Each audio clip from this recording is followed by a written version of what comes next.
Stand by for a little musical journey, folks, straight from the home of Dixieland Jazz, way down yonder in New Orleans. A 1 and a 2 and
we get better with every passing day.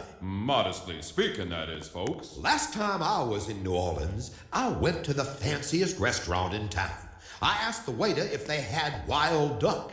He said, no, but if you want to wait, we'll annoy a tame one. Oh, what's your favorite dish, Huck? Well, I'd say a white one with little pretty blue flowers around the edge. That's good. Very funny. Scratch, how's Ernestine's cooking coming along? Oh, just great, Daniel. She made a marble cake last week. A marble cake? How was it? Well, it lived up to its name.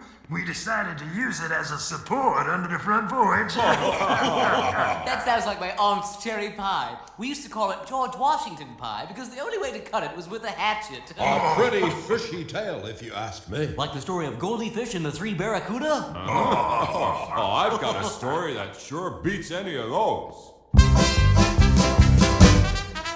Mr. Smurfy gave a party just about a week ago. Everything was plentiful, the Murphys, they're not slow. They treated us like gentlemen, we tried to act the same. Only for what happened, well, it was an awful shame. When Miss Murphy dished the chowder out, she fainted on the spot. She found a pair of overalls at the bottom of the pot.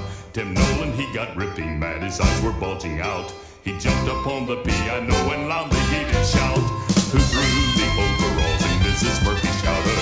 Nobody spoke, so he shouted all the louder. It's a dirty trick, that's true, I can live whoever threw the overalls in Mrs. Murphy's chowder. They dragged the pants from out the soup and laid them on the floor. Each Smith swore upon his life he'd never seen them before. They were plastered up with mortar and were worn out at the knee. They had their many ups and downs as we could plainly see. And when Miss Murphy she came to, she began to cry and pout. She had them in the wash that day and forgot to take them out. Tim Nolan, he excused himself for what he said that night. So we put music to the words and sung with all our might.